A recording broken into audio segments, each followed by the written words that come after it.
Everyone, so this is our course Introduction to AWS Certified SysOps Administrator. Hello everyone, so this is our course Introduction to AWS Certified SysOps Administrator. New to AWS. Hello everyone, so this is our course Introduction to AWS Certified SysOps Administrator course. Okay, this is AWS Certified SysOps Administrator course, and this is the introduction video of it. Let us see some key points of this course, that what we are going to do in this course. So this AWS SysOps Administrator course is designed to equip you with the knowledge and hands-on experience required to efficiently operate and maintain systems on the AWS platform. From deploying applications to ensuring high availability and security, this course covers a comprehensive range of topics essential for anyone aspiring to become a proficient AWS SysOps administrator. This course is ideal for system administrators, IT professionals, and anyone looking to enhance their skills in managing AWS environments. Whether you are new to AWS or seeking to deepen your expertise, the SysOps Administrator course provides a well rounded curriculum to meet your needs. While there are no strict prerequisites, a basic understanding of cloud computing concepts and familiarity with AWS services will be beneficial. Participants with experience in system administration will find the course content particularly relevant. The only thing you should have is an AWS account and nothing at all. So this is our EC2 instance service. Whenever you will go to your Amazon dashboard, it will look like this, and then you have to access your services here. You can search for the services, like if you have recently visited any of the services, it will be visible here, and here are all services available, and you can search EC2 from here. Like if you have to search, then you can search EC2, and here it is, EC2 virtual servers in the cloud, and you have to select it. Just click on it. You will be redirected to the EC2 dashboard, and then we have to launch an instance of EC2. Okay, so let's get started. Just click on this launch instance first, and then your instance will be launched on your location. Okay, now what you have to do, you have to enter your instance name first. So for example, any meaningful name you can give. Suppose I am giving it my first instance. Okay, first instance. In this, you have to select your AMI. AMI means Amazon Machine Image. This Amazon Machine Image is a template that contains the software configuration basically available. T3.micro is there, but here we will be charged if we are using T3.micro. Just see, let me show you. Yep, this T3.micro here is not free, so we will not go for it. We will just choose T2.micro. And then if you have created a key pair already, then it's okay, but first of all you have to create a new pair, and in this you have to enter your pair name. Suppose my key. Okay, this is my key pair name .pem. I'll go with default settings only. I'll create this pair. It is downloaded here. Okay, so it is downloaded, and then what I have to do, I have to just keep the settings default. Let me tell you one more thing. You can configure your storage, and if you are using free tier, then free tier eligible. Here it is written that in free tier eligible, customers can get up to 30 GB of EBS general purpose SSD or magnetic storage. Okay, so that's all. You just have to select the number of instances. Okay, so I am creating just one instance, so I will keep this number as 1. Here is my information for the instance whatever I am creating. T2.micro firewall security group, new security group. Its storage is 1 volume, that means 8 gigabytes. And yep, I'll just launch this instance.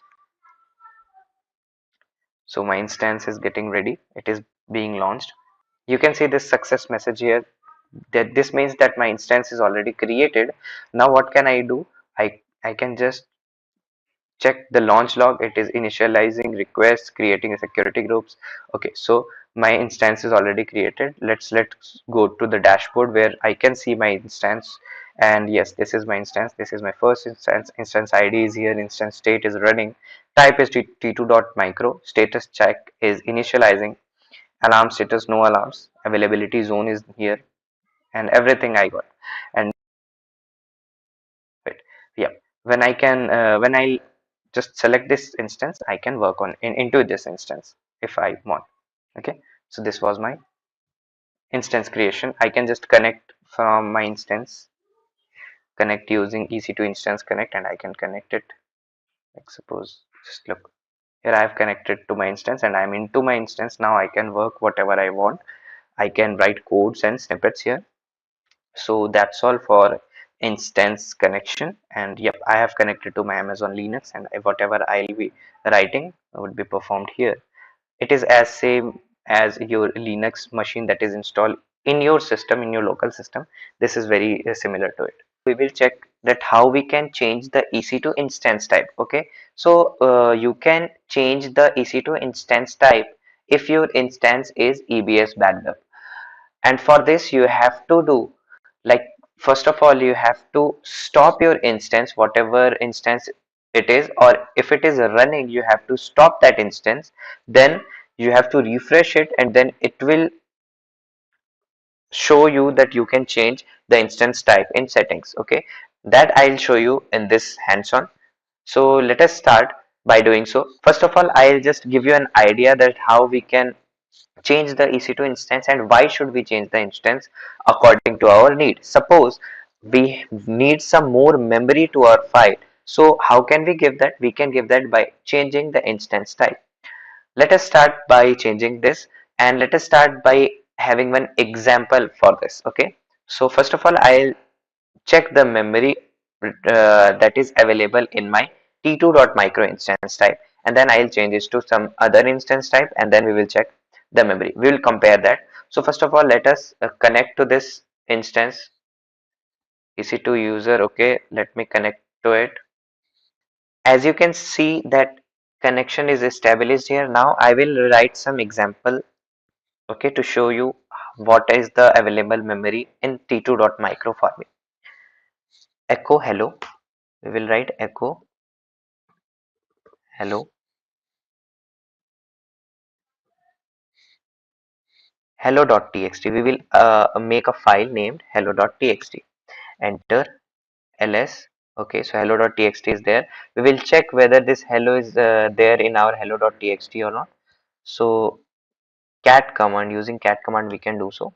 Okay, so hello is there in our hello.txt. Now we will check the memory. Okay, free minus. So this is our memory. 949 total, used 153, free 578, available 656. Okay, now what I'll do, I'll just change the instance type, and as I said, the steps were, I'll not just clear it, I'll use it for comparing. I'll click on this EC2 connects. Okay, this is my running instance. I'll just stop this instance right now. Stop instance. Yeah, stop. As you can see, this instance is already stopped here. EC2 connects is already stopped. Now what I can do, I can just change its instance type by just clicking here instance, and in this action we will go to instance setting. We'll click here, and yeah, this is the option, change instance type. If your instance is running, then this option is disabled like this, change nitro enclaves. This is disabled option. So if your instance will be running, this will also be disabled. But if your instance is stopped, as I have stopped it, this will be accessible. I'll just change this instance type to like T2 small. Suppose I want to change it to T2 small, and I'll apply this. So here my instance is already changed. Instance type is t2 dot small, as you can say, see here. And now what I'll do, I'll just start this instance, and then I'll write the same commands. I'll just check the file that I have created. Let me connect to it. This is, yep. So this is my instance is running here. I am just connecting to it, and I'll just check the file size. Okay. Previously it was 949 total, and I'll just check for hello.txt. Let us, okay, so I have connected to my instance. I'll write ls. So hello.txt is there. Cat space hello.txt. As I have changed instance type, so this is hello is there now. Free minus 7. Look, this is 1956. This memory has been increased as I have changed the instance type. So if required, as per your requirement, you can change the instance type. So this was how we can change the instance. And please don't forget to stop this instance or change this instance type first.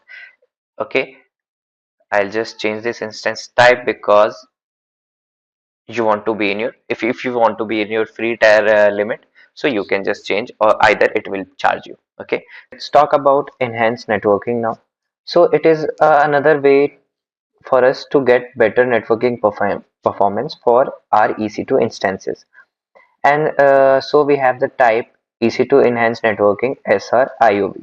Okay, it gives us higher bandwidth and higher PPS, packets per second, which is with a lower latency. And this is something that can come in the exam. Also, we have two options for this. First one is Elastic Network Adapter ENA, which supports till 100 gigabits per second. And option 2 is, or choice 2 is Intel 8259 VF to 10 Gbps. Okay, this is legacy. So this EC2 enhanced networking, especially the ENA adapter, works for the newer generations, or you can say the latest generations of EC2 instances, as we will see in the hands-on practical. Okay. Also, then we have elastic fiber adapter, fabric adapter, you can say, which is an improved ENA dedicated for HPC. Okay, it only works on Linux. Great for internode communication, tightly coupled workloads, as we know, because they live in the same cluster. So we have a lot of internal node communication, and those node communications are tightly coupled. Okay, then there is MPI. This MPI is basically, like, suppose when they are living in the same cluster, then they are going to get better network performance. Okay, while talking to each other. So when talking to one another, this is going to leverage a standard, and this standard is called MPI standard, which is message passing interface. Okay, and the idea is that elastic fabric adapter is having a higher performance because our EC2 instances are talking with one another, and so it knows that it will bypass the underlying Linux OS to provide low latency, reliable transport. So this is all we have now for theory. Let's move on to hands-on, and we will see what are the drivers for like older generation and newer generation. In older generation, we will see T2 dot micro, and in newer generation, we will be seeing, suppose, T3 dot micro. We will be making an instance, and then we will be doing some hands-on. So let's move on to hands-on. So this is my instance. This is T2 dot micro. I have already made it. So I'll just start it for now.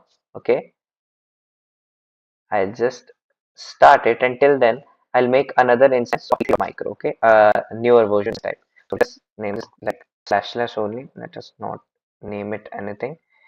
AMI. Okay, Amazon Linux 2 AMI. I'll be selecting, which is also free tier eligible to me. Instance type will be, now it will be T3 dot micro. T3, just look, T3 dot micro will not be free because T2 dot micro is free to me, so it is chargeable. So if you are making an instance of T3 dot micro or any not free eligible instance, so make sure you stop to make it some cost effective. Now I select here, which is my key. Then I'll just all the settings as default. I launch this instance. Okay, so this instance is successfully initiated now. Now I'll be just checking this. Here it is my instance right now. And let us connect to T2 dot micro first. Okay, let us connect to T2 dot micro instance. Okay, this is the username, EC2 user. I'm good with it. I'm okay with it. Okay, so now we have already connected our T2 micro instance. Now we are going to write some basic commands to check like micro EN, and this will just show us the information, and this is installed. Now we'll be writing another command to check the drivers, which are the drivers in this, and whether it is a latest driver, like it is ENA or not, we will check it right now. So we will just see eth tool minus h0 minus I, okay. I forgot that, minus I, and then h0. Just click enter. You can see driver is our VIF, okay. This is an older version. Now in T3.micro we will check whether it is a newer version or not. So let us connect to T3.micro instance. This is an instance type, and let us connect to it. Now you can see I am already connected into my T3.micro instance, which is a newer version of instance. And yep, let us write mod info space ENA. And as I have connected Amazon Linux 2, so this is same version 2.10.0. And let us now write another command, which was our tool dash I eth0, and let us see this driver. This is nothing but ENA, which is new version, new driver. So yep, we have enhanced our networking. So this is how we can enhance our networking, making new driver instances. So we will do placements are basically a bit more advanced, and we want to use them once we want to have control over our EC2 instances, okay. So sometimes when we want control over EC2 instances, placement strategy, so we use these placement groups, okay. Now, that type of strategy is basically called placement group. Suppose if we want control over our EC2 instance placement strategy, then that type of strategy is defined as placement groups. Then we can create a placement group, and then we mention one of the strategies for a group. And what are the strategies? So we don't get direct interaction, because we don't get direct interaction with hardware, AWS hardware, because it is cloud. AWS is cloud, so we don't get direct interaction with hardware of AWS. But we let AWS know that how we would like our EC2 instance to be placed compared to one another. Cluster. So first is cluster. Clusters instances are basically all the EC2 instances are placed at a single or in a single cluster. Clusters instances into low latency group in a single availability zone. Okay, single AZ you can say. Next is spread. Spreads instances across underlying hardware, maximum 7 instances per group per availability zone can be there, and this is used in critical application. Okay, we will see details in a second. And then third comes partition. Partitions are basically spreads instances across many different partitions. We just spread our instances in different partitions within an availability zone, and it can scale to hundreds of EC2 instances per group. In a group we can place many of instances, EC2 instances like Hadoop, Cassandra, and Kafka do. Next comes placements groups cluster. Okay, now let's start. This is the first one, basically placements groups cluster. Let's start. So in this placement group cluster, all the EC2 instances are interconnected. Okay, you can see all the EC2 instances are connected to each other. In a same rack they are placed, and in the same availability zone. So now this placement group cluster is this low latency and high throughput. It gives you high throughput. So in a network where low latency and high throughput is required, we can use placement groups like this. Okay, what are its pros? Pros is great network, 10 Gbps bandwidth between instances are supported here. What are cons? So if the rack fails, suppose, because all the EC2 instances are placed in the same rack, so if the rack fails, all the instances fails simultaneously. Okay, at the same time all the instances will fail, and we will lose our instance. Next comes use case. So big data work that needs to be completed fast, at that time placement group cluster is used. Okay, those application that needs, as I said, that needs extremely low latency and high network throughput, then at that case we can place all the EC2 instances at the same rack and in the same availability zone using this cluster. Now comes placements group spread. Okay, in this case, when we asked for a spread placement group, all the EC2 instances are going to be located on different hardware. So as you can see here, we have 3 AZ availability zones and we have 6 EC2 instances. Basically in this we have 2 only.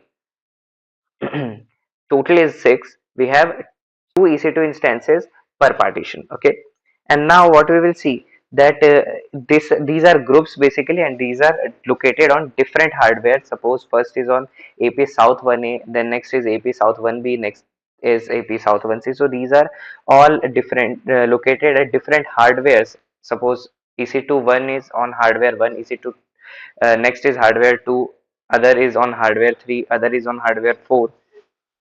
So what does that mean? Well, what we get is that we can span across multiple availability zones and there is a reduced risk of simultaneous failure. And why so? Because if any of my hardware suppose fails, I'm pretty sure that my hardware 2 will not fail, or my hardware 3 will be there to support. Okay, and so that is the benefit from it. What is the pros and cons now? Pros can span across different availability zones. Reduce risk is simultaneous failure, as I said. EC2 instances are on different physical hardware. So when they are on different physical hardware, if one fails, then another will be working. Now, what are cons of it? So basically, it is limited to 7 instances per availability zone per placement group only.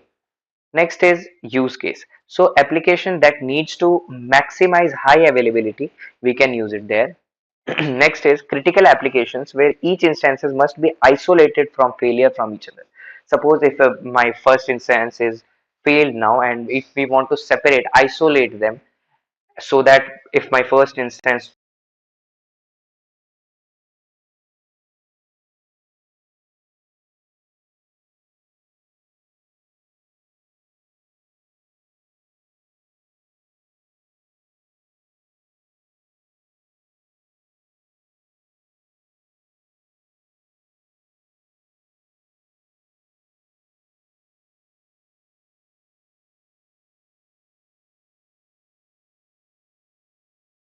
fails, then another instance which is located at different hardware should work properly, should not be affected. So there we can use this placement group spread. Next we can use placement groups partition. In this you can see partition. And what is this? In this partition placement group, we can have instances spread across partitions, okay, in multiple availability zones. We can have 7 partitions per availability zone. So in this example, we have partition 1 in US East 1A, partition 2 in US East 1A, partition 3 in US East 1B. And on each partition, we could have many EC2 instances. You can see on this partition 1, we have 4 instances. In partition 2, we have 4 instances. Partition 3, we have 4 instances. We can take as many as we can. So in the first one, I have 4, second one, 4, 4, and all this. So why do we use a partition placement group? This is the question. Well, each partition represents a rack in AWS. So by having many partitions, we are making sure that our instances are distributed across many hardware racks, and so therefore they are safe from a rack failure from one another, as in we saw in cluster. As in our cluster, our EC2 instances were interconnected with each other, and if one fails, then all the system fails, all the EC2 instances fail simultaneously. But this is very different. This partition is very different from the first case. Okay. Next is up to 100 of EC2 instances could be kept. As I said, the instances in a partition do not share racks with the instances in other partitions. Next, a partition failure can strike many EC2 but won't strike other partitions. Suppose here, if in my partition 1, suppose there are 4 EC2 instances. So if one instance fails, then other instance would be affected. But the instances which are on different partition won't be affected. Other EC2 instances won't be affected by it. So this is something better. This is something advanced about this placement groups partition. EC2 instances get access to the partition information as metadata. They have images, they have metadata in that. Okay. So this was a placement group partition. And usually the use cases are going to be big data applications which are partitions aware. We have used like in our Hadoop system, we use partitions or buckets. So partitions there, that static partition and dynamic partition are use cases of this placement groups partition, like SDFS, HBase, Cassandra, and Apache Kafka. So I hope now here you have got placement groups partition, and now you can understand what are all the partition groups, and I hope now you can work on it. So next we will do some hands-on this.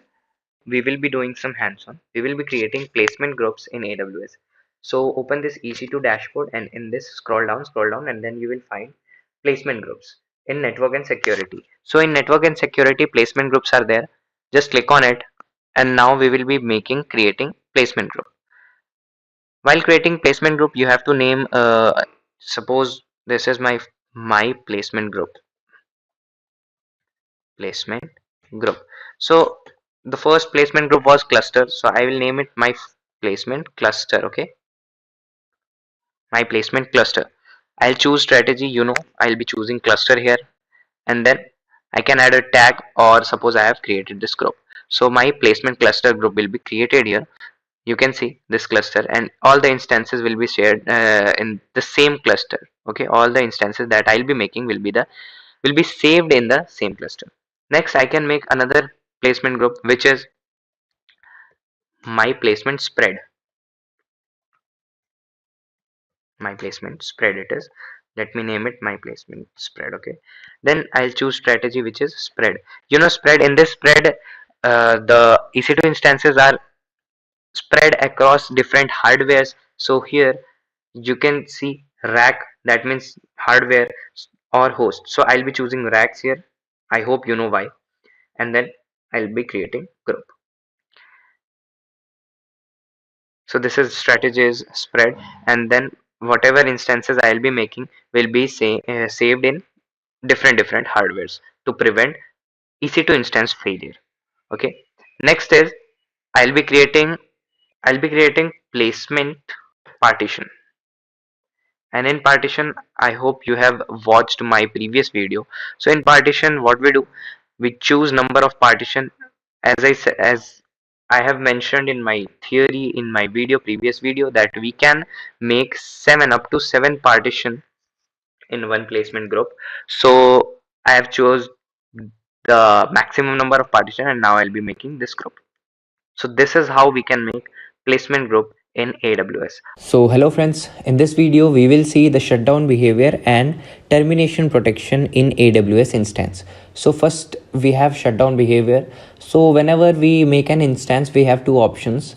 Instance will be shut down in two ways, okay? And those two options are, first is stop, which is by default, and second is terminate. We can terminate instance by its shutdown behavior only, okay? Next is, this thing isn't applicable when we shut down from console. We will see how.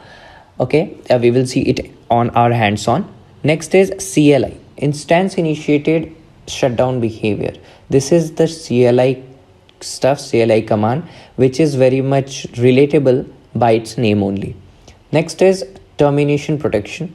So we can enable termination protection to prevent accidental termination of our instance. Suppose if we have 2 or 3 instances and we want to shut down another instance, we want to terminate other instance, and by mistake we terminate our useful instance. So to prevent that type of stuff, we can enable termination protection of an instance.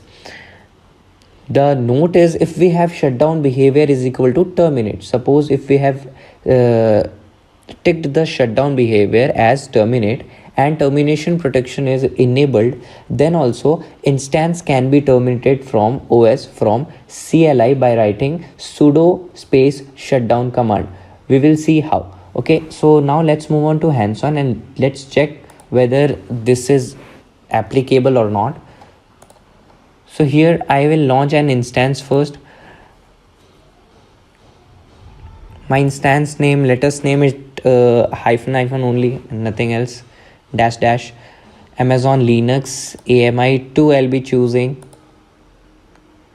and then instance type is equal to t2.micro, no worries, architecture 64-bit, key pair, I'll be selecting my key. Okay, no security group, no changes in that. We will just move on to advanced detail, and here in advanced detail you can see that shutdown behavior by default it is stop, but now we will choose terminate because we want to do shutdown behavior is equal to terminate, and we want to do some hands-on on CLI. Okay, next is termination protection, and then we will be enabling this termination protection. So termination protection is enabled now, and we will just launch this instance. As you can see, my instance is in now running state. We named it dash dash. Okay, this is instance ID. Now what we will do, we will just try to terminate it because we have enabled termination protection, and we will see what is the message we are getting. So whenever we will terminate, so here is the message, termination protection enabled. So we have enabled termination protection. Now let's terminate, try to terminate it, and you will see that it is failed to terminate an instance. The instance may not be terminate. Okay, this is the message we are getting. So we have prevented our instance from being terminated accidentally. Now we will go on to CLI, and then we will check whether we can shut down it from the CLI or not, and what stuff we are getting when we are writing shutdown command, because I have set shutdown behavior is equal to terminate. So whenever I should shut down, my instance should be terminated. Okay, so let's check whether it is being terminated or not. I'll just connect it. Okay, so I'll write simple command which is sudo space shutdown, and we will check whether it is being terminated or being stopped. Okay, so as I have enabled shutdown behavior is equal to terminate, so it should be terminated. Let's check it. The system is going down for power off at this moment. Okay, let's now check whether it is being terminated or not. What is its shutdown behavior now? So we will go on this tab, instance EC2. We will check our instance ID, and instead state is running here. In a moment or two it will be terminated. Let's wait for it. Okay, now you can see instance state is here terminated. So our instance is terminated successfully when we entered this command sudo space shutdown in CLI. So this is how we can enable shutdown behavior as terminate, and we have terminated it. We have checked that if you have termination enabled, termination protection enabled, and you have instance like behavior is equal to terminate, then it will be terminated in CLI. Here we will see EC2 launch troubleshooting. Okay, so let's move.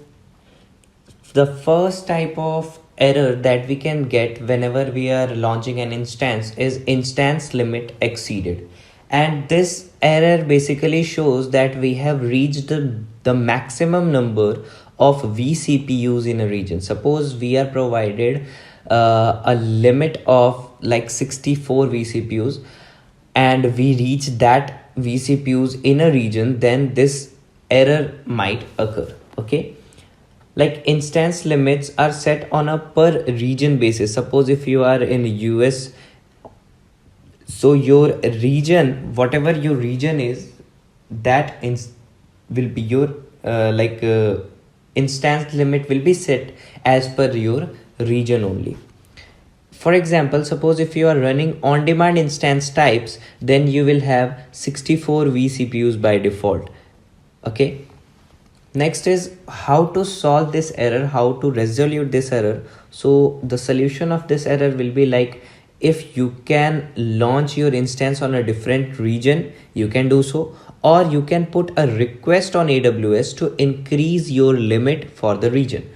You can put a request simply on your AWS to increase whatever limit you want. Okay, and they will increase that for you.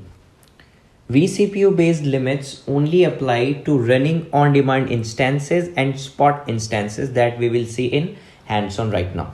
Okay, so let's move on to hands-on. Let's check.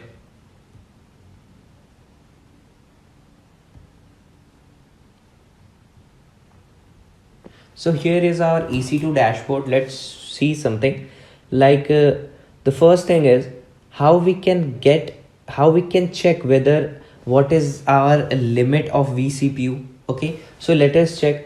Earlier in AWS that thing was present here below this events part, but now it is shifted to service quotas console. Okay, now it is shifted to service quotas console, and this service quotas console is a very cool service. So you would go into the Amazon Elastic Computes in this. Let's open this first, service quotas, and here on the very right side you will get manage quotas, and just click here AWS services, then type Amazon Elastic Compute Cloud. Okay, because the full form of EC2 is Elastic Compute Cloud, as you know. So just click on it and get the quotas, view quotas from here, and you will get that there are a lot of quotas as per like their alphabetical order. So let's search standard keyword now. All standard spot instance request has a 64 limit, and running on demand as well has 64 limits. But now here you can see that I have 32 because I have applied account level quota value, right? Let's check it. Here I can also increase, like if I reach this 32 vCPUs, then I can just request increase at this account level. Okay, and let us see that which type of instance holds how many vCPUs. So we can check that by launching an instance in EC2. So whenever you are launching an instance in EC2, so just click on it, launch instance. Okay, and then check your instance type, and in that instance type vCPUs are given, that how many vCPUs an instance is taking. Suppose this t2.micro takes 1 vCPU. Okay, and we can compare instance types from here. Suppose I had 32 vCPUs in my limit. Okay, 32 vCPUs in my limit. So suppose if I just select this C3.8x large instance type, and the required vCPUs are 32 here. Okay, suppose I create this instance, then the limit will be reached in one instance only. So after that, if I'll request another instance, then it will show me that error. Okay, so this is one type of error that I might get, and I can resolve it by either changing my availability zone or either requesting AWS to increase my limit. Next is, let us see some more troubleshootings and some more errors right now. So let's go to theory part again. As this instance limit exceeded, we checked that how many vCPUs are present and how we can resolve this, how we can check that which instance type contain how many vCPUs. Okay, next type of troubleshooting is insufficient instance capacity. This error occurs when AWS doesn't have enough on-demand capacity in the particular availability zone where your instance is launched. And solution is, you can wait a while before requesting. You can, suppose if you're requesting continuously, then just take a break and then again you can try after some time. Next is, suppose if you're requesting for 5 instances.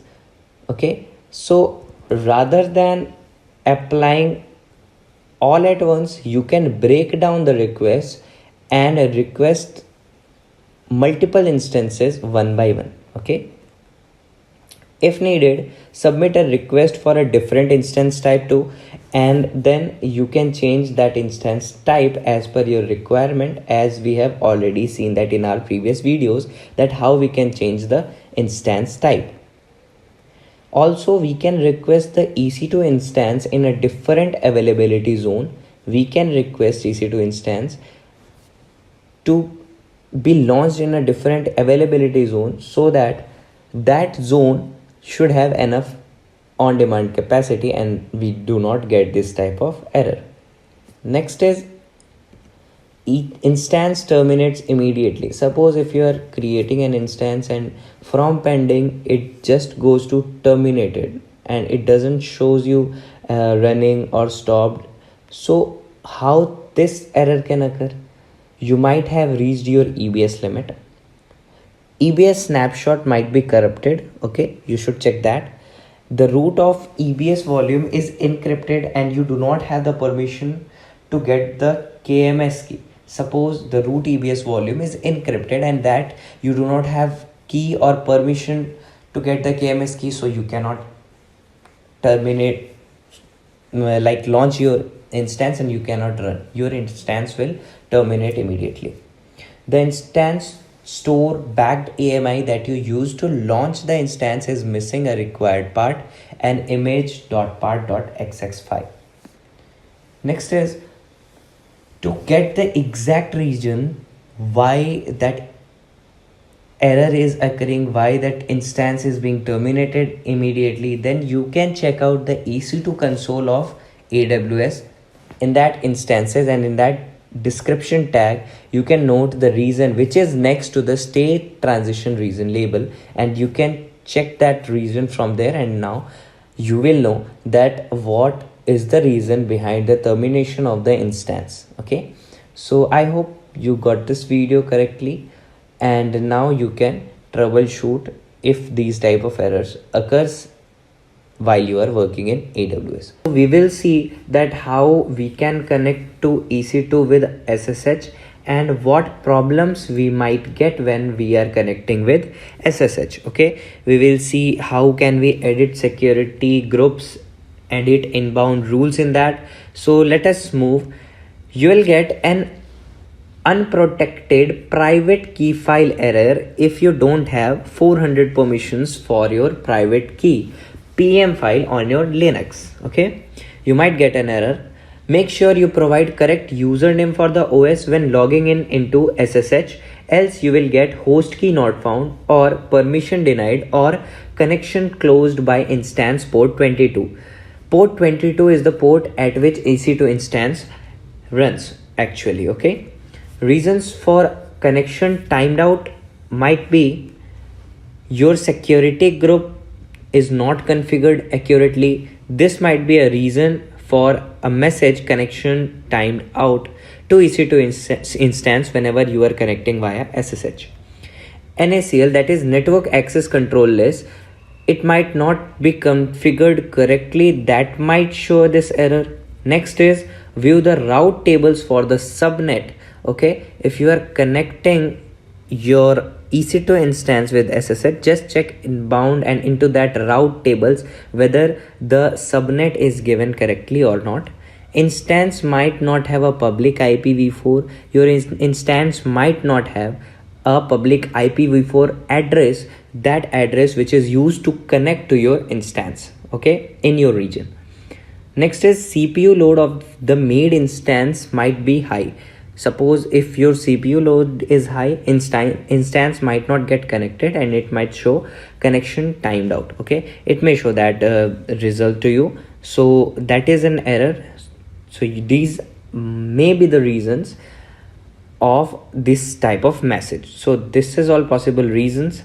Next is whenever you are connecting to EC2 SSH troubleshooting, then suppose if you are connecting with a permanent key, then what happens if you are not a user with correct IP address, then security group would not allow you to enter into the EC2 instance or connect to the EC2 instance. Next, whenever you connect EC2 instance with API, then what happens, then there in every region like this, you get a IP prefix and suppose you are a user whose IPv4 is 1.2.3.4, then you are connecting with EC2 instance via API, then it will give you a one-time SSH public key which is valid for 60 seconds to connect to your security group, or you can say to connect to your EC2 instance. Okay, so let's do some hands-on on this. Let's see how can we connect with SSH. So this is our instance that we have made. We have saved our key, we have made a key .pem key and we have saved it. Okay, now what I'll be doing, I'll be just starting this instance. Okay, this instance is successfully started. Let's click on this instance ID. Now I'll be copying this public IPv4 address, which this address is given to me. Okay, public IPv4 address. Then I'll be opening my command prompt with administrator. Okay, this is my IP basically. Okay, let's paste it. Look, this is the location where I have saved my key. Okay, .pem key, my EC2 SSH.pem key. Okay, what is key? You can see that in my previous video when I made an instance, I had to made a key and I downloaded it and I have stored that key here in this location in my PC. Okay, now I'll just click enter here and you will see that I'll be connected successfully into my instance. Okay, I have to type yes and then I have permanently added. Now I can access my instance. Okay, I am connected. Now if I write echo hello, then yep, hello will be printed here successfully. You can see that. Correct? This is the message. So I am successfully logged in. Now I'll just log out from here. What I'll see now, I'll just go to the security settings. In that I'll be opening security groups and here type is SSH. Okay, I'll just edit inbound rules. In this rule there is source is custom and this is 0.0.0.0. Now what I am doing, I am just doing this my IP, which is private IP basically. Okay, this is private IP and now I am saving it. And when I have changed this inbound rule, I have edited inbound rule. Now this IP is this. Okay, still I can connect. I have changed it to private my IP, but still I can connect using the same commands. Okay, these are the commands, these are the code basically, and using the same commands I can still connect using my SSH. See, I'm successfully connected. Okay, now I'll again log out from here. Now what I'll do, I'll just do some more changes and see. But now what you will see that I have edited it to my IP. Okay, I just changed it from 0.0.0 to my IP. Now what I am doing, I'll just try to connect my instance through here from the dashboard itself. I'll be going to instance. Okay, so I'll try to connect it from here. Connect. Okay, when I try to connect to my EC2 instance, because I have changed my security group, I have edited my inbound rules. Now this shows that I cannot connect to my EC2 instance because I have edited my inbound rule. I have changed my security group, so I cannot connect to this. Okay, so to get correct IP, what I can do to get correct IP, to get my IP, I can just copy this, okay, and paste it to a new tab. When I'll paste it to a new tab, this thing will open documentation, Amazon EC2, and then user guide for Linux instance. And in this, I can just go to security group rule and then I'll see all the AWS IP ranges. I'll open it now. Okay, and in this I'll just download this IP ranges JSON, and when I'll click on this, this type of page will be opened. Look, and as and in this there are regions, IP prefix, service, network, border group, and I have to select my region here. Okay, I have to select my region, in which region I am. So my instance is at, you can see, instance EC2 AP Southeast 2. Okay, my location is Sydney, which is AP Southeast 2. Here is AP Southeast 2. Okay, service Amazon AP Southeast 2. What I have to do, I just have to connect now. So I'll be checking this IP prefix. I'll be just copying this IP prefix right now. Okay, and I'll be changing it to inbound rules, the inbound rules that I am having. Okay, let's go and edit inbound rule and then paste this, the region's IP into that. Here is security, here is security groups. I am in editing inbound rules now. Okay, I'll be changing this to this region's IP, save rules. This is now updated successfully. What I have to do, I have to connect it again. Okay, so here you can see I have connected to my EC2 instance as I edited with my region's IP, okay, which was AP Southeast 2. I just edited this into my inbound rules security group, and now I am connected into my EC2 instance. Okay, so I hope this video is very clear to you. And one more thing, let me tell you, if you will change this user group here, username here, while writing this command, suppose you have written this command and you are just changing the username, which is EC2 connect, okay, which is this one. Suppose I am logging out, and then what I have to do, I'll just do this. So here it is EC2 user. If you will change it from EC2 user to any other name, username, then also you will not be connected to your EC2 instance. So make sure you are entering correct username. So I hope this video is now clear to you, and we have covered all the things regarding SSH troubleshooting. So we will see the EC2 instances purchasing options, that what type of purchasing options are provided by EC2 instances or AWS for us. Okay, so let's move forward. First is on-demand instances. These type of instances are useful for short workload.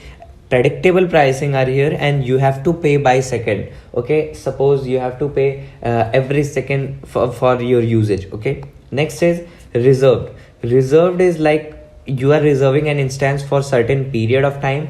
So here if you have a long workload and you know that you are going to work on it for 1 year or 3 years, so these type of reserved instances are better for you because they give a certain amount of discount. Next is convertible reserved instances. These types of instances are sub part of reserved instances. Basically in these type of instance, reserved instance, convertible reserved instance, they provide you some flexible instance, like you can change the instance type or instance size. We will see in a minute. Savings plan are basically, suppose you are paying some amount, you have proposed some amount, like I will pay this much amount every hour or for this time, like this duration. Suppose you have said that for 1 year I'll be paying $2 per hour to you. So according to that payment scenario, they will give you an instance, okay, and they will fix your availability zone. They will lock something for you and you will be using that for a certain period of time. Next are spot instances. Spot instances are basically used for short workloads, and they can be lost anytime. You can lose instances anytime. They are very less reliable. So these are spot instances. Next are dedicated hosts. Suppose you are booking an entire physical server and controlling instance placement, that where you want to place your instance, so that is dedicated host. Dedicated instances are basically no other customer will share your hardware. You will have your own hardware with yourself and you will be using it. Next, Let's see one by one. So first is EC2 on demand. Pay for what you use. You are paying for what thing you are using. Suppose you are using it on Linux or Windows, so billing will be per second after the first minute.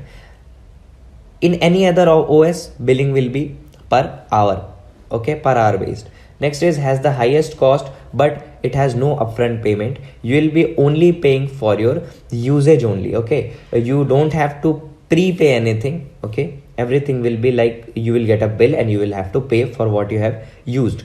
Next is no long-term commitment is here. You don't have to commit that I am gonna work with you, or I am gonna book this instance for 1 year or 3 years. So there is no long-term commitment. You can leave that EC2 instance anytime because you are on demand. You are demanding that instance and you are just paying for what you are using here.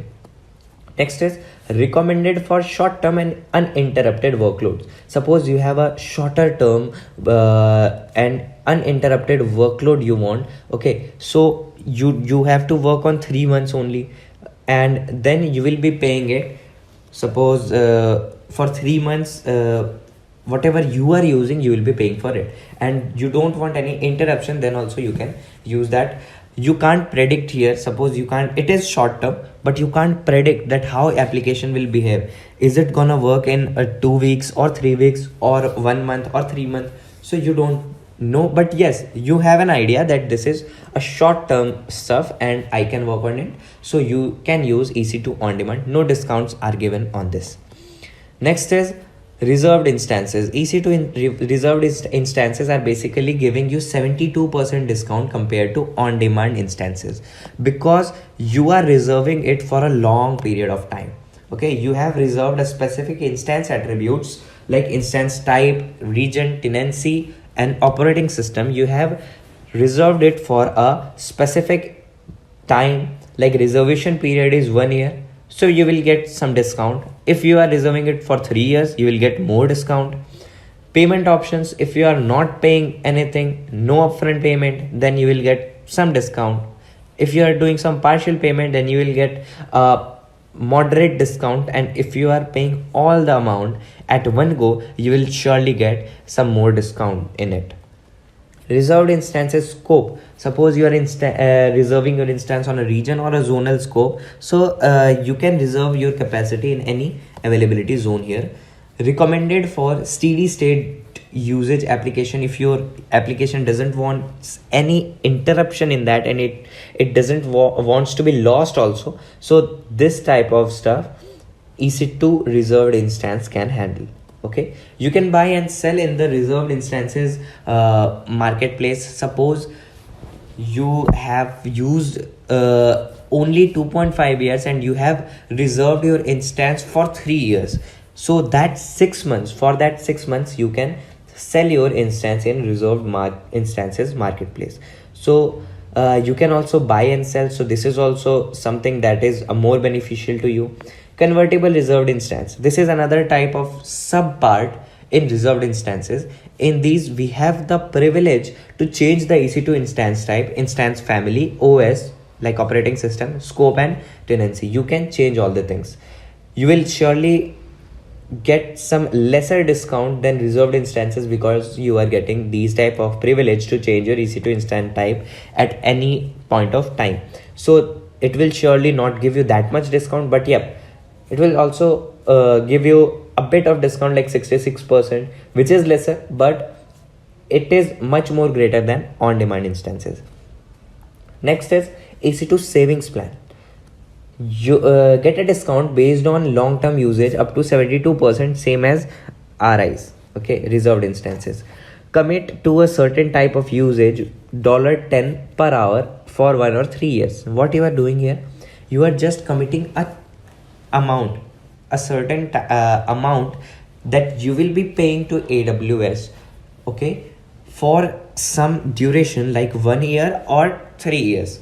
In this, what you are doing, you are not giving that I want this instance basically. No, you just want to pay this much amount and you will be using whatever instance they are giving you. Usage beyond EC2 saving plan are billed at the on-demand price. Suppose you have crossed your EC2 saving plan bill, suppose you have crossed your $10 per hour.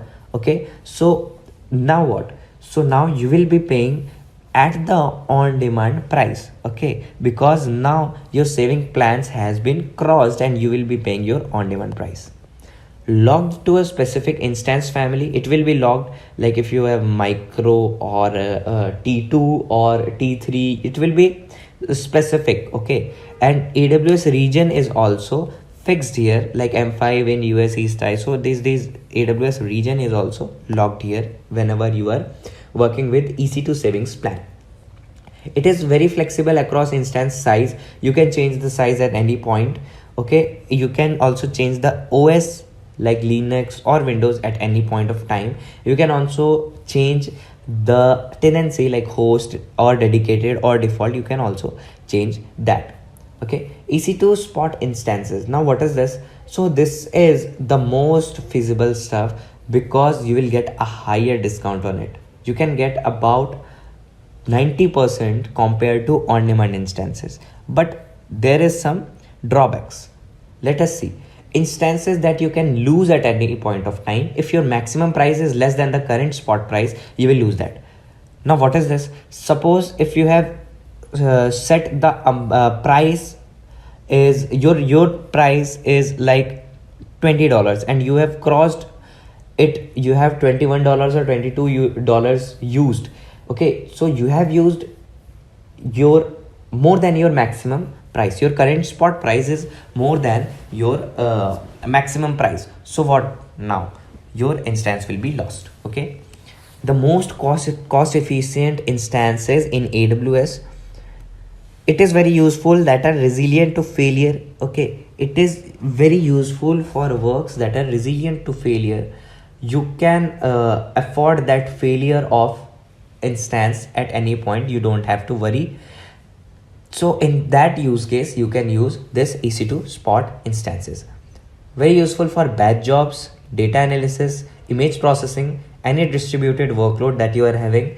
Next is workload with a flexible start and end time. It is not suitable for critical jobs or not for databases too. That is actually true, because if you are having a database, you want it to be stored for a longer time. Okay, so in this type of instance you are losing that, so you will not prefer that I'll be using spot instances for critical job or databases, because I might lose this instance at any point of time. So there is no point of storing anything here which is useful to me. Next is EC2 dedicated host. Now what is this? So in this, a physical server with EC2 instance capacity fully dedicated to our physical use. Okay, we will get a whole physical server with EC2 instance capacity which is very dedicated to us. Next, it allows us to address compliance requirements and use our existing server bound software license per socket per core per VM software license. Now purchasing options are very same, like on demand or reserved. You can reserve or on demand here for active dedicated hosts. You can also place your instance at any like you have that instance placement role here, you have that power here, you have that permission here to place your instance wherever you want. Okay, the most expensive option, because you have the whole server with you, you have booked the whole server, so this is actually most expensive option. It is very useful for software that have complicated licensing model like BYOL, which is bring your own license, so you can use this physical server here. Next, it is useful also for those companies that have strong regulatory or compliance needs. Next are EC2 dedicated instances. Now instances that run on hardware that is dedicated to you only, you are not going to share it. Okay, but you can share it with changing instances in same account. Okay, may share hardware with other instances in same account. Suppose you are sharing your hardware from other instances. Okay, instances run on hardware that is dedicated to you, you cannot share it, but you can share hardware with other instances. Okay, in same account, you have your account, you will be using it, but you cannot share your hardware in to another account into any other account. That is not made for you. Okay, no control over instance placement. You do not have any control over instance placement. If you will start or stop, it can move, it will move. Okay, can move hardware after stop or start button. Characteristics, here are some usage which will be asked or might be asked in exam. So EC2 dedicated host and EC2 dedicated instance basically are not same. Actually they are very different. Okay, in that you are booking a whole server, here you are just booking an hardware. Okay, you are just locking a hardware. Next is EC2 capacity reservations. In this type, you are reserving on-demand instance capacity in a specific availability zone for any duration. Suppose it is 1 year or 3 year. You have access to EC2 capacity when you need it. Okay, no time commitment is here. Okay, you can create or cancel anytime. No billing discounts are here. Combine with regional reserved instances and savings plan to benefit from billing discounts. Suppose you want some billing discount, then you can combine it with regional reserved instances and saving plans. Next, you are charged at on-demand rate, whether you are using it or not using it, whether you are running your instance or not. You will be charged because you have fixed one instance for yourself only for a certain period of time. You don't want anyone to interfere there, and you don't want any stuff to be like interfering in your work, in between your work. So that is only for you and you will be using it. Suitable for short-term uninterrupted workloads that needs to be in a specific availability zone. As I said, if you don't want any interruption, or it is short-term basically, because it is charging you on demand. So if the work is short-term, then using capacity reservation will be good. But if it is very long-term thing, then you should use reserved instances, because if you know that it is gonna take your 3 years or 1 year or 2 years, then you should use your reserved instances strategy, that pricing, because that will be more beneficial to you. But if it is a short-term thing and you want that, I want the same EC2 instance, I don't want to change availability zone to, then you can use EC2 capacity reservations. You can go with this billing option, purchasing option basically. Now summary: on demand, coming and staying in hotel whenever we like, we pay the full price of room. Suppose I am coming to a hotel whenever I am liking, whenever I have a vacation, I am just paying the full price of the room and I am staying here. Next, reserved thing, planning ahead. I have planned that I'll be going with my family after 2 months, and then I'll be just living there for 3 years in a hotel, 2 years in a hotel, or 1 year. Then I have reserved that, or then I might get a good discount. They will give me a good discount because I am just using their hotel for 1 year, so I am their regular customer. Okay, next, saving plan. Now saving plan, suppose we have taken a hotel as an example, so we are taking this. So savings plan, paying a certain amount per hour for certain period and stay in any room type. Suppose you are paying you will be paying like $10 or $15 or $20 or $30, whatever amount, for a certain period of time, and you are okay with, suppose they are accommodating you in any room, you can stay in any room type, king, suite, sea view, any room type. So this is your saving plan, that okay, I have fixed my amount, you can check whatever room type you can give me. Next is spot instances. Spot instances is basically the hotel allows you to bid for the empty rooms and highest bidder keeps the room.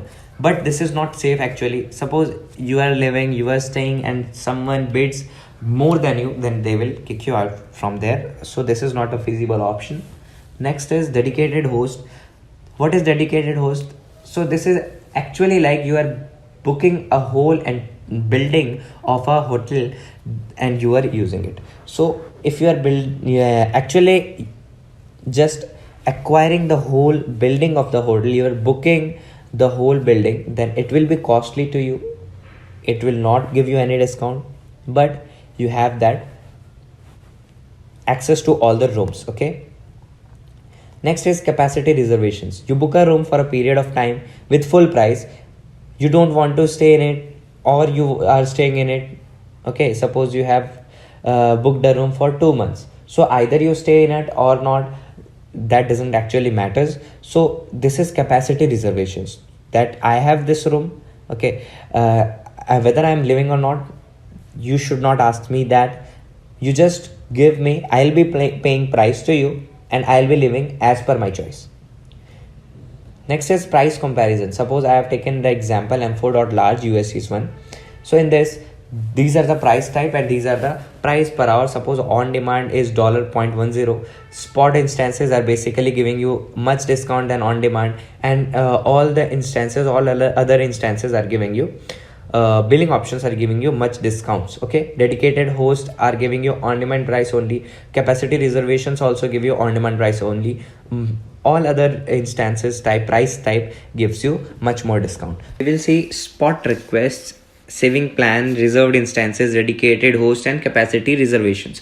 We will talk all about all these things. Okay, let's start. So first is spot requests. So when you will open your EC2 dashboard, then in the left hand side in instances at the fourth position, there is spot requests. Okay, so what is this and how we can use it? So for the theory part, you can see my previous video which I have posted on this channel. So what are spot requests now? So basically they provide us a lot of discount, like apart from on demand instances. When we were using on demand instances, we had to pay more amount, but now when we will use spot requests, so these are basically some instances that can be lost if we reach our maximum price that we are giving to AWS. But this is a good thing whenever we are working on a small workload thing, or whenever we are working on a small project whose time duration is low.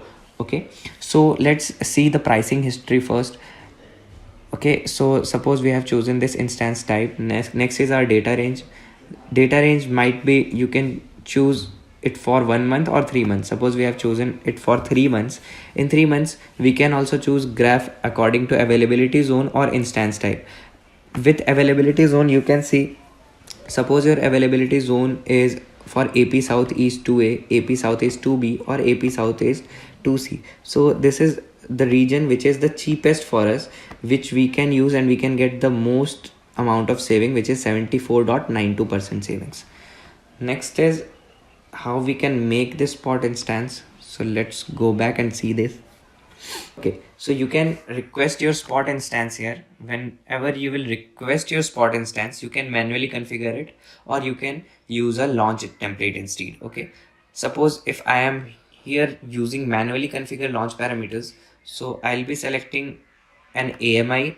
Suppose I am choosing Amazon Linux 2 AMI HVM only. I am keeping it default right now. I had made this key pair already, so I'll be using it, my key. Okay, additional request details. So this is my, if I don't use it by default, so what will happen, I'll be given an option to choose IAM fleet rule, which is request from or until. Okay, next is what is the behavior of our instance when that request expires. So I can choose it to be terminated or not terminated. Okay, so first, this is the case what we can do in additional request details. Next is target capacity. In target capacity, I can set the number of vCPUs, number of instances, or the number of memory, how much memory we are using. Suppose I want like 10 vCPUs. Okay, so I can enter here 10 vCPUs, and this is our total target capacity. If we have specified this, we can allocate part of the target capacity as on demand. But see, here it is written that we have set the target capacity, I want 10 vCPUs, so it will choose the best like 10 vCPUs from any instance. Suppose we want to maintain target capacity. Okay, so how we can maintain target capacity? So if interruption behavior, if any interruption is there, target capacity, the vCPU will be terminated. We can choose it to stop or hibernate. Okay, let's keep it default right now. Let's keep it 1 only. Okay, we will also keep this default additional request details. Next is network. We can choose network or availability zone. You can also choose instance type requirements. Suppose you can do two things here. You can manually select your instance type. Suppose you are selecting c5.large or c1.medium, you are adding them here. Okay, you have this spot saving, spot price. You are giving this whole stuff, that how it will charge you, how AWS will charge you for all these instances. This is here. You can choose any of them. Okay, next is, suppose I want to specify instance attributes that matches our compute requirement. Suppose I just want 32 vCPUs and I'm not confirmed that which instance type I should work on. So I'll be choosing the instance attributes only, and then AWS will automatically give me a proper instance that I should work on. So this is something which is very beneficial if you don't know about instance type, which instance type should you use. Okay, next is allocation strategy. So spot allocation strategy could be done on the basis of price capacity or optimized, or just capacity optimized. In this capacity optimized, suppose if you want a higher capacity but you don't care about prices, so you can go for this capacity optimized. But if you want that we should have capacity and it should be cheapest also, so this is the best option, price capacity optimized. We can see all the strategies here. There is lowest price option also, and last one is not so. Okay, next is your fleet request at a glance. This is our fleet strength, which is just strong. I'm not going to launch it because it might be much costly for me. But you can see this is 77% better than on demand, because I am getting 77% savings here. Okay, but estimated hourly price will be 0.023 per hour at this target capacity, so I am not going to launch it because it will charge me. Next is, if I want to launch this spot request from the EC2 instance launch time only, I can do this that also. While I am launching an instance, there is a option in advanced details. Suppose I am launching an instance here. So here in advanced details, we have an option for like this. Wait, let me show you. Okay, here is a purchasing option. Okay, you can request spot instance from here. You can customize it. Either you want to set some maximum price or no maximum price. You can also set your request type to be one time or persistent. Suppose if you are keeping it persistent, then it will request you until the time reaches. Okay, suppose if I have selected this persistent, I would have to also select the valid to time. If I want to set some time that this spot instance should request again and again till the expiry date, so I can set this expiry date. Or if I don't want any expiry date, that it should not have any expiry date, then I'll be selecting this no request expiry date. Okay, here one time is basically it will just request for spot instance for once and it will be terminated then. Okay, you can also select the interruption behavior. As I said, terminate, stop, or hibernate. You can also hibernate, terminate, or just stop that interruption behavior. Next is capacity reservation. You can also set your capacity reservation, tenancy, RAM disk, all these things, and then you can launch your instance. So this is how we can set spot instances while we are launching an instance. Now we will see savings plan. What is the savings plan? Savings plan are basically, I have explained it in my theory, but I am just telling you this, that suppose you set a price in AWS and then you say that okay, I'll be paying this much to you, and whatever you will give me, I'll be working on it. Okay, so this is saving plans strategy. You can also purchase saving plans here. Okay, let's see this now.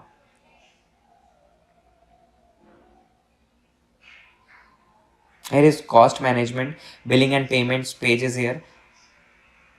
Now we can also purchase a saving plan. Suppose I want to purchase a saving plan, I can also choose that whether I have to choose compute saving plan, EC2 instance saving plan, or SageMaker savings plan. Compute saving plan basically applies to EC2 instance. AWS Fargate and AWS Lambda. Here EC2 instance saving plan as named, it will only be applied on instance, okay, within the committed EC2 family that you are choosing. Term, you can also choose term either it for 1 year or 3 year. Saving plan are basically, as I said, that if you are just planning to go to a vacation and you have booked your hotels there, so you are basically, what you are doing, you are actually choosing a saving plan for yourself, okay, that at that exact moment you won't be charged more, okay. So this is a feature of saving plan which is available on AWS. Next we can see reserved instances. What are these reserved instances? So basically these reserved instances are, we can purchase our platform, we can set our platform tenancy offering class, and then we can choose in an instance which is reserved to us only. This is basically an instance which is we will be choosing it for like 3 years or 1 year term. We will select that term. Suppose I've just searched and the best instances are here, like I have applied t3.micro. so effective rate are this, upfront price is this, hourly rate is $0.000. okay, this payment option is here, and see, if all upfront payment I am doing, I'll be getting more discount. If I am doing no upfront payment, I'll be getting lesser discount, and if I'm doing partial upfront payment, then I'll be getting moderate discount in this. I can also choose quantity here. I can add to cart and I can view cart, and then I can purchase that reserved instance. Reserved instance is basically that type of thing that you have just chosen that you want to stay for 2 year or 3 year on a place, and you are just paying that money, and you will not be like given, your instance won't be terminated here. You have reserved your instance for that proper term, and you have set your instance type, instance family, and you have also chosen your term here basically, okay. And also offering class, standard offering class or convertible. In standard you can't change your instance type in between, but you can also choose your instance type in convertible offering class, sorry. So you can choose this. Next is dedicated host. Basically dedicated host, as I told you lastly, that a proper server will be given to you, like you have booked a whole building in a hotel, that is actually a dedicated host for you, okay. Basically what is this, you are just reserving a host, okay, physical server fully dedicated for your use, and you are just using like name tag, instance family, you are choosing that, okay, this is instance family I'll be using. Instance type, then you will give that, okay, in that instance family I'll be using this instance type which is launched on your dedicated host only. You will choose that in which availability zone your dedicated host is located, okay. So all these things you can do. You can also choose quantity from here. So this is basically dedicated host and how you can choose this dedicated host here. Next is capacity reservations. Basically this is something like you are booking a room in a hotel, and what you are doing, you are visiting there sometimes, or you are not visiting there sometimes. So if you are not visiting, then also you will have to pay for the reservation. Like suppose I have created a capacity reservation. I am creating a capacity reservation. I have this instance type which is a1.medium or a1.large. I can choose any of them. Platform is like Windows, Linux, whatever you can choose. Availability zone you can choose. Total capacity of instance you can choose. You can also choose the time at which specific time your reservation should end. Like suppose you have in a hotel, you have chosen that, okay, I am just booking this for 2 months, okay, and after 2 months from this date this capacity reservation will end. So at that specific time your capacity reservation will end, and when it ends, that instance would be no longer of your use, or it would no longer be yours, okay. You can also choose manually here, okay, that either like you are booking a room in a hotel, and you have said that, okay, whenever I want to cancel it, I will cancel it, okay. I am not selecting a date, okay. When I need it, I would just cancel that. So this is something that capacity reservation remains active in your account until you manually cancel it, okay. So this is one option in which you can deactivate or activate manually your capacity reservation. Okay, so this was the video of all these saving plans: spot request, reserved instances, dedicated host, and capacity reservation. We talked all about these things, and we will see burstable instance. The instances like T2 and T3 are burstable instances. AWS has the concept of burstable instances.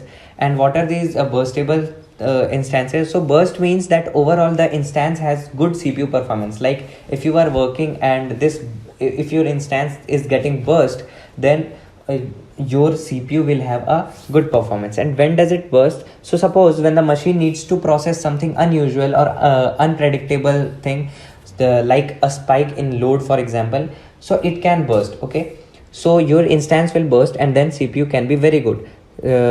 And why? So why I am saying this, because suppose there is a spike, then you know that your CPU usage will be more, so your CPU performance would be decreased. Okay, your CPU would slow down. To prevent that slowdown of CPU, your instance get burst.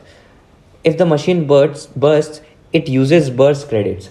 So according to your instance type, like in T2, if you're selecting T2.nano or T2.micro or T2.2x large, so according to your instance type, some burst credits are given to you from the AWS only, and you can use that burst credit whenever there is a load in your instance. Okay, if all the credits are gone, the CPU becomes slow. The CPU generally becomes slow. If the machine stops bursting, credits are collected over time. Suppose your machine is not bursting, so it will automatically be collected. Credits will be collected over the time. Next is burstable instances can be fabulous to counter unexpected traffic and getting the assurance or insurance that it will be handled in a right manner. Burstable instance, suppose it is very good because if you have unexpected traffic and if you have a higher workload, then it will assure you that yes, your workload would be handled in a right manner. Your CPU won't be slow down. Okay, if your instance oftenly runs low on credit, you need to shift on a different type of non-burstable instance. Because suppose if your instance is very oftenly it runs low on credit, then what? Then you should shift to different type of non-burstable instance, because your instance might not be able, that instance type in which you are in might not be able to handle that type of workload. That is why it is bursting again and again. Next, credit usage. So this is the picture of credit usage and credit balance. So here you can see that this is the time 0.0000002 by 10. So here at this time your credit usage is more because your CPU is having a load here. So your credit usage is here, but your credit balance, suppose it is around 590. Okay, suppose this is around 590. So this was 590 till this time, until this time. But when your CPU was on load and when it started using credit, here your credit balance is getting low. Okay, it's getting low. So this is a picture depicting your credit usage and credit balance relation. Next is CPU credits. So here all the information about CPU credits is given to you. T2.nano launch credits 30, vCPUs 1, CPU credits earned per hour 3, max CPU credit balance 72, vCPUs 1, baseline performance 5%. All these are instance types. Okay, and T2.2x large has the largest vCPU collection, has the highest launch credits, can earn most CPU credits per hour.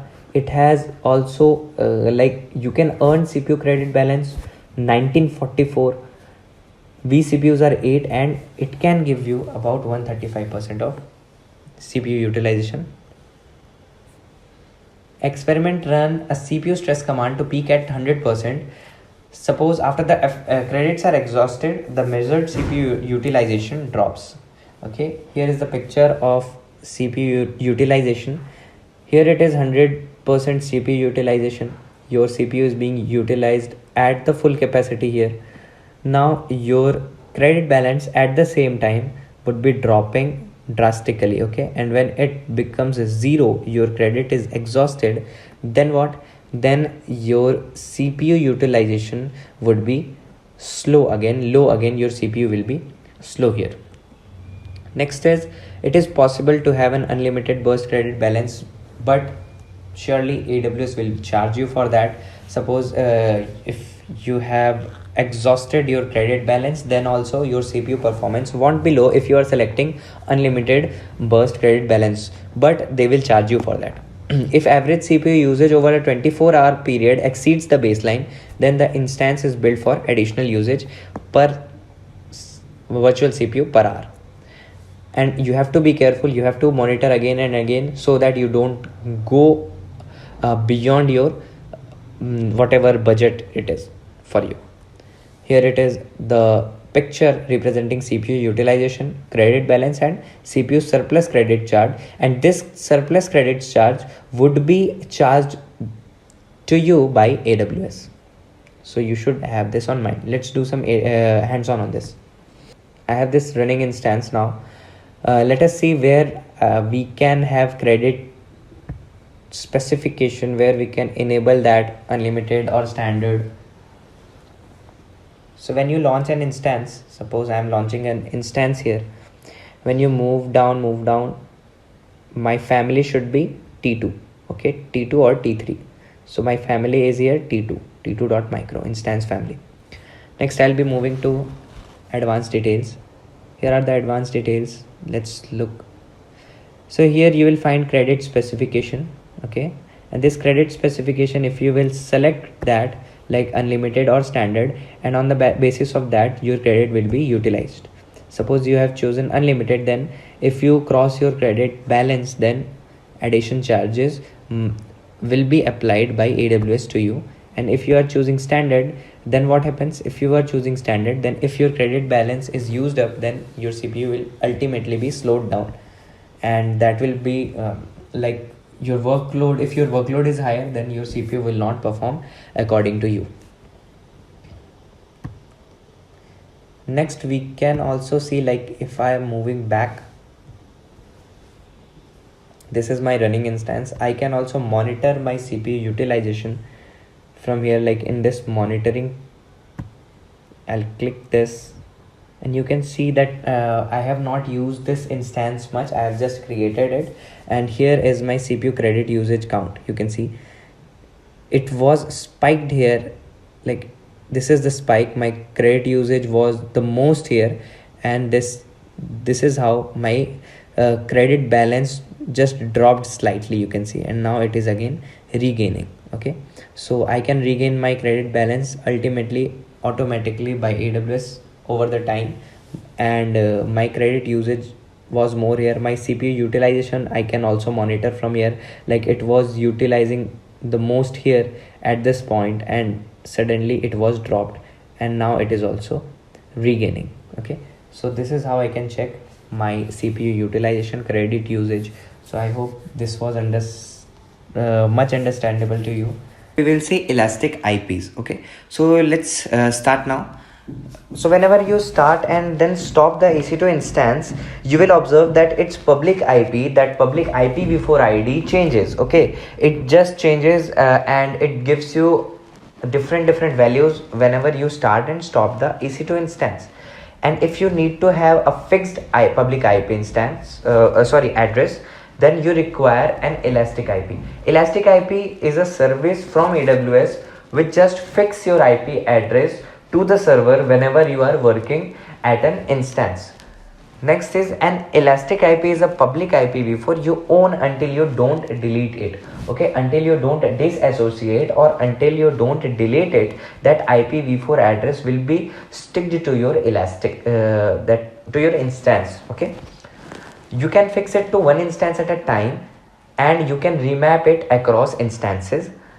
You won't have to pay for elastic IP service if it is attached to a server. Suppose you are working and if it attached to a server, then you don't have to pay for that. But if you aren't attached to a server, then you will have to pay for that elastic IP to AWS. And this is a picture showing that how you can use elastic IP and how elastic IP is used. Because see, suppose you are a user and elastic IP just gives you a fixed user IPv4 address, and using that IPv4 address you can connect to your instance again and again, and that will be logged like public subnet. Here it is, that will be logged actually, and that will be your own IPv4 address until you don't delete it.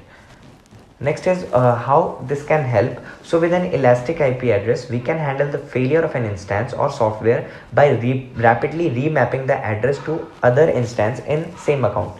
Suppose you have two instances and you are working on an instance, and somehow it just fails. Okay, so that failure of an instance can cause trouble to you. So to handle that, this elastic IP address helps us a lot. Why? Because suppose your first instance is failed here, and now what you want that work to be switched on another instance. So your fixed public IP, this elastic IP, will help you. This will be remapped to another instance, which is instance 2 or instance 3, whatever name you have given to your instance. So it will be remapped to that instance, and then you can continue your work there actually.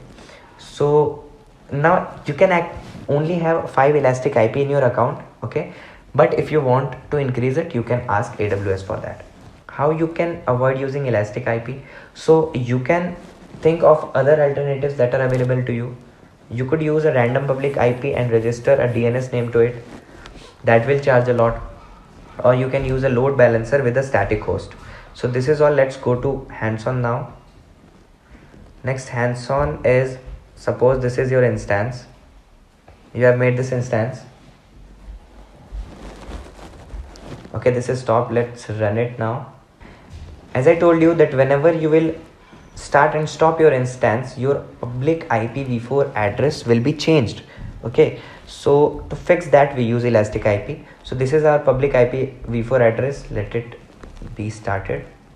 Okay, so this is my public IPv4 address, which is 54.253.137.94. okay, just remember it. I'll just stop my instance and then again restart it, and you will see that this public IPv4 address changes. Let's stop and restart it. This public IPv4 address is gone now. Now let me start it, run it again, and you will see that my address, public IPv4 address, will be changed now. And look, my IPv4 address is now 3.26.49.209. It is changed now. So how I can fix this public IPv4 address? I can use this elastic IP, which is there in the left side in network and security. The second one is elastic IPs. And now you can allocate one elastic IP address to yourself. Just allocate this. You don't have to change anything. So this is my allocated IPv4 address. Suppose I am just looking this 13.210.97.65. This is my allocated IPv4 address. If I name it here, let me name it like ELIP, elastic IP. Okay, I am just saving it with this name. Now what I'll do, I'll just associate this elastic IP address, which is present here in action, or you can see here. So in action, associate elastic IP address, I'll just click it, and I'll associate this elastic IP address to my instance.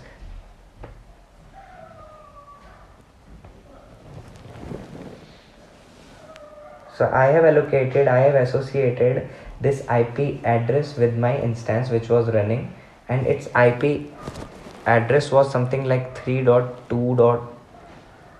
Which was in past. Okay, now it is changed. You can see it is changed now, and this public IPv4 address is now ELIP, that I have enabled, that I have created my elastic IP now. This is that public IPv4 address. What I have to do, I just have to connect and check whether it connects me to the EC2 instance or not. So let's click on this connect button, and then just let us connect it now. And so I am successfully connected with my EC2 instance. I'll just write one command to check whether it is working or not. So yep, it is working fine.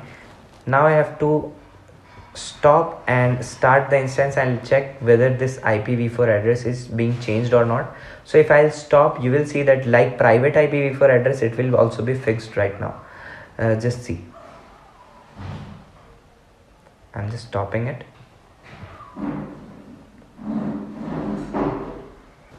And yep, see, this public IPv4 address is here only, and my instance state is stopped. In the previous case, when I had not created elastic IP and when I just stopped this instance in the past, what I just countered, and that was public IPv4 address was not there, it was just dash dash, and here I can see this public IPv4 address, which is ELIP, which I have created in elastic IP address.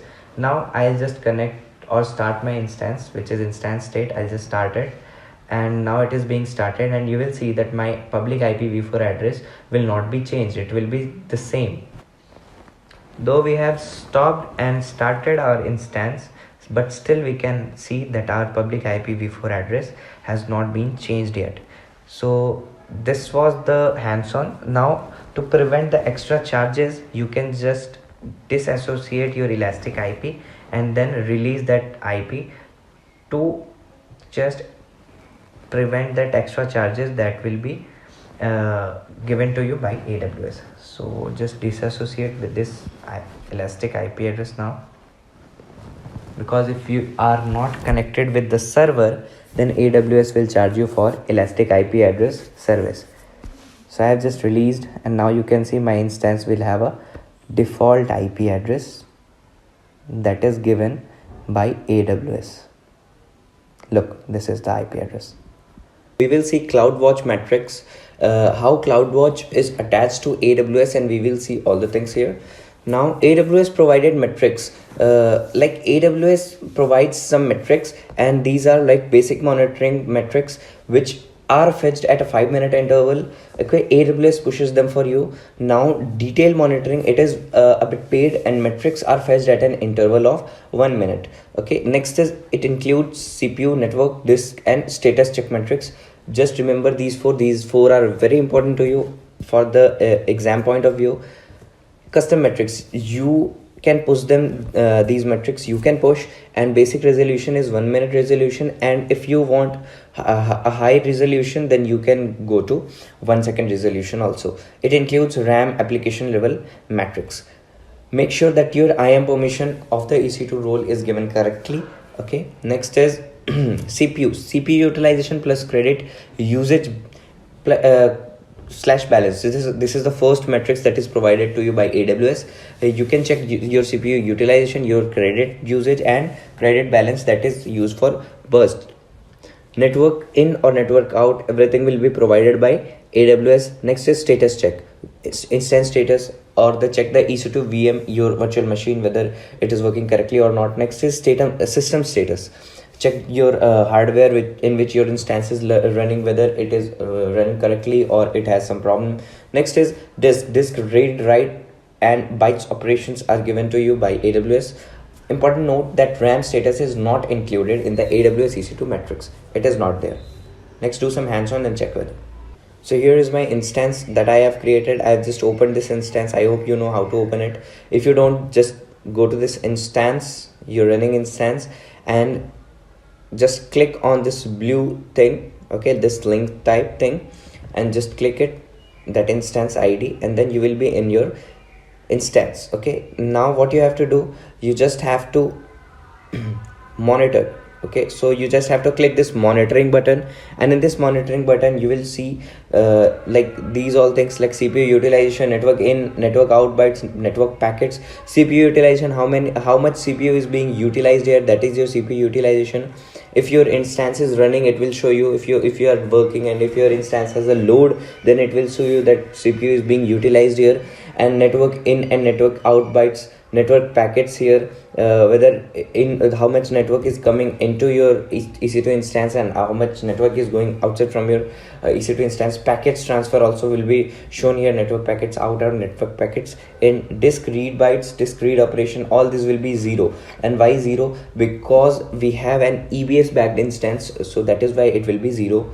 Credit usage and credit balance will be shown to you. You can also check it from here. If you want to add to dashboard, you can add some these two dashboards and you can have a good view of these.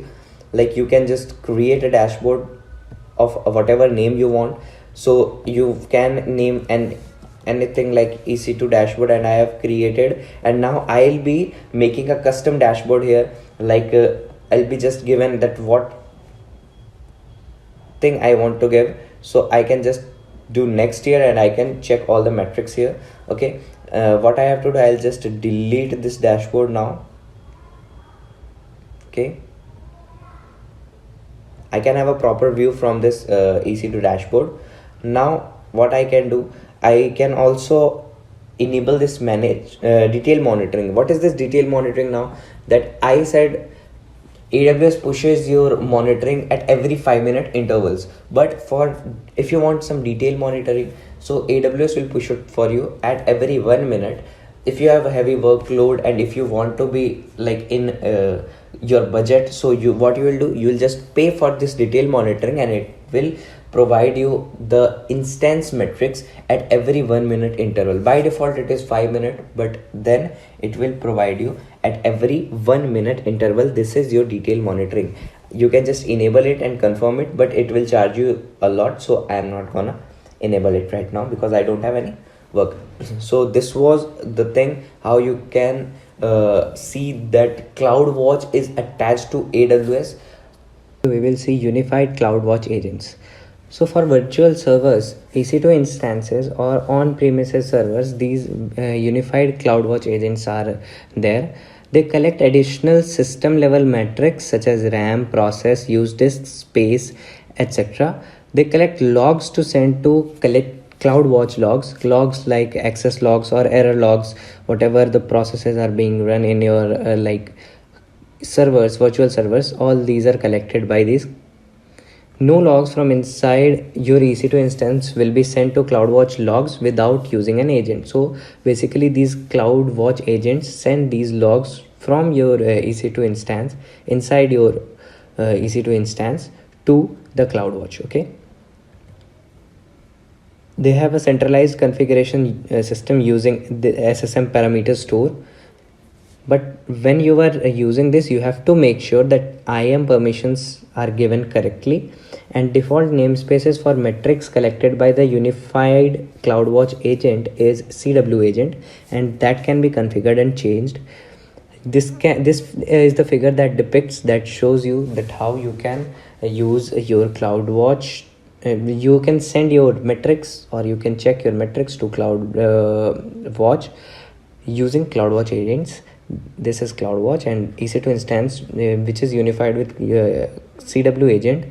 So basically these logs are being pushed there, okay, and metrics are being pushed, and this is the server which is sending all the things to CloudWatch. Okay, server is also sending these to like unified CW agent. With the help of unified CW agent, server is also sending metrics and logs to CloudWatch, and EC2 instance is also doing this. Okay, next is collect metrics like Procstat plugin. What is this? So Procstat plugin basically collect metrics and monitor system utilization of individual process. It supports both Linux and Windows servers. Example is, suppose the CPU is taking some amount of time in processing, so that process time, that metrics will be also like monitored by Procstat plugin. Next is amount of memory the process is using. So basically whatever an individual process is doing, like time or memory, all these things will be collected, and you have to select which process to monitor by. So suppose PID file, name of processes identification number, which is PID actually.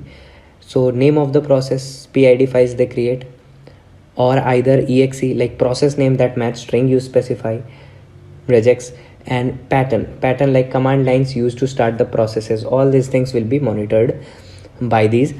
Metrics collected by procstat plugin begins with procstat prefix like procstat CPU time, procstat CPU usage. So all the data and metrics which is being collected by procstat plugin will be having an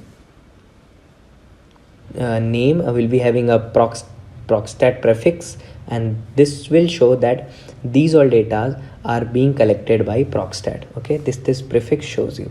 So I hope this is clear to you. We will see that how we can make a CloudWatch agent. Okay, and we will just configure this CloudWatch agent for our access for our log files actually. And let us start by doing all these things. So first of all, what you have to do in AWS, you have to make a role, IAM role. You have to configure that. I have made for you actually. So I'll be just opening it like IAM. You have to search IAM and then you have to open your IAM from here. Just wait, and this in your IAM console you have to go to roles. Okay, just go to the roles, and then you will be making like create a role. Go to this create a role, and then on this AWS service, just your use case will be EC2. So select your EC2 here, then click on next. Like I am choosing this EC2, and then I'll be just clicking on this next.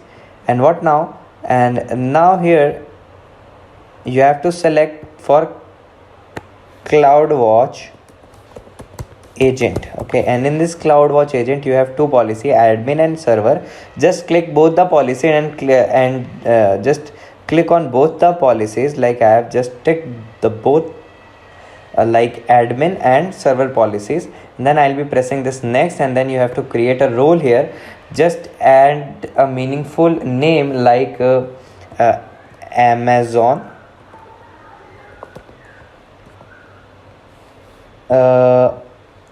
CloudWatch agent. I'll be naming it. Okay, so you can name whatever meaningful name you want.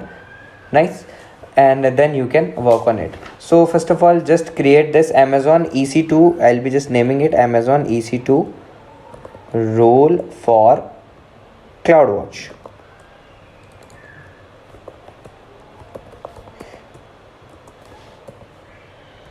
Okay, this is my name. And okay, what now? So in the next part I'll be just this is my description. These are my JSON files. If you will open this, you will see that JSON file is here. Your JSON file is actually, just wait, yeah, you can see all the things in your JSON file. In admin policy you have get parameter and put parameter both, so that is a better thing. Now I'll be just creating this policy. Okay, just create this policy, create this role from here, click here, and then you a role will be created of your name. I'll be just leaving this page because I have already created it for you, Amazon EC2 role for CloudWatch. And then I'll not be selecting it right now because I have to add it to to that EC2 instance. So for that I'll have to make an EC2 instance. I'll just cut this. Now we will select EC2, and this is my Elastic Compute Cloud EC2 instance, and I'll be launching an instance, and in that I'll be configuring, I'll be just adding this IAM policy. Okay, so let us launch this instance now. Let us name it like my CloudWatch. That is better name. Okay, do one thing, you can select, like if you have this key pair stuff, you can just proceed without a key pair. That is all okay. In the security group you have to allow HTTP traffic from internet, because we will be making an HTML file and we will be running it on browser. So for that you should have allow HTTP traffic from the internet, and then launch this instance. Okay, now what? So we will be connecting this instance and we will be configuring CloudWatch agent for this. And before that we will be just running some command, and we will be seeing that how we can actually make a file, HTML file, and we can connect or see it in browser using our public v4 id. And for that I have this instance. Now I'll be connecting to my instance. Let us connect it. So it isn't running right now. Let it be started. Yep, it is running now. Let us connect to it. And before connecting to it, let me do one thing. I'll be adding, like in this instance, what I have to do in actions and in security, you have to modify